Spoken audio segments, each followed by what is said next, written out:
Hey, sixth grade. Today we are practicing interpreting graphs and reading graphs. We've been practicing graphs a whole lot in class. The first problem up here is like what we've already done in class, so I'm going to let you do that. You still have to do it, but I'm not going to do that one in this video.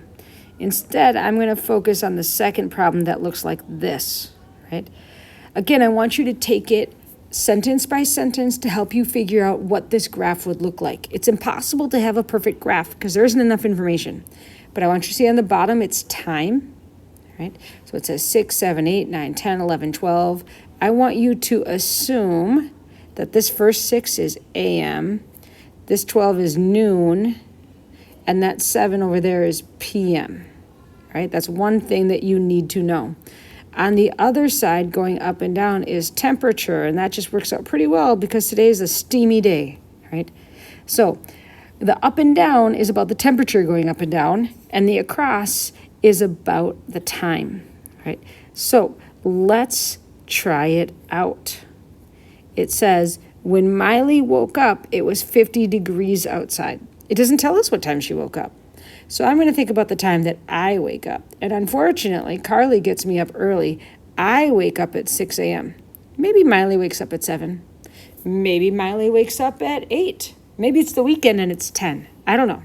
But I'm choosing 6 a.m. because that's the time that I woke up and it's 50 degrees outside.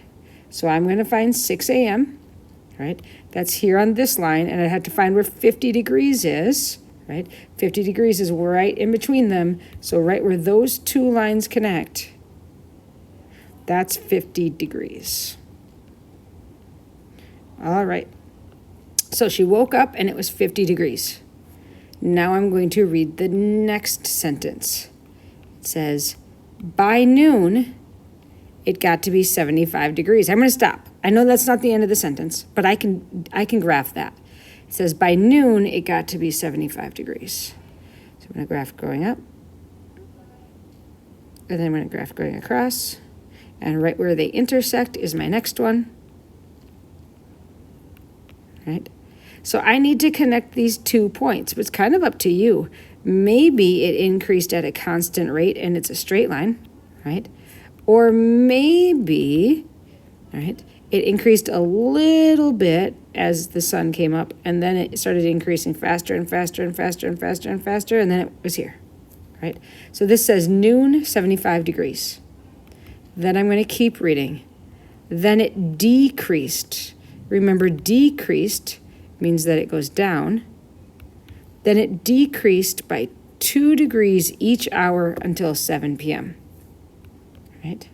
So I'm looking from noon to 7, it decreased 2 degrees every hour, right? So you can see here that there really are 7 hours hiding here. Here's my first hour. 1, 2, 3, 4, 5, 6. There are 7 hours hiding inside there. So it decreased 2 degrees each hour. So that's 7 times 2 equals 14. That means it dropped 14 degrees. And it was just at 75. So 75 minus 14 gets me to 61. That means by 7 o'clock, it was 61 degrees. And I know that 60 is halfway between 55 and 65. So I'm going to erase this, right? And I'm going to find 7 o'clock. Here it is. And go straight up. Maybe move that over just a little bit. And then I'm going to find 61, which should be just a little bit above 60. And right where they cross is my next line. And because it said 2 degrees each hour, I know that that's a constant rate. That's a straight line. So I'm going to make a straight line between this dot and that dot. Right? Looks pretty good so far. And my last sentence. At 7 p.m., a storm came through and the temperature quickly dropped to 45 degrees. So your job is to finish.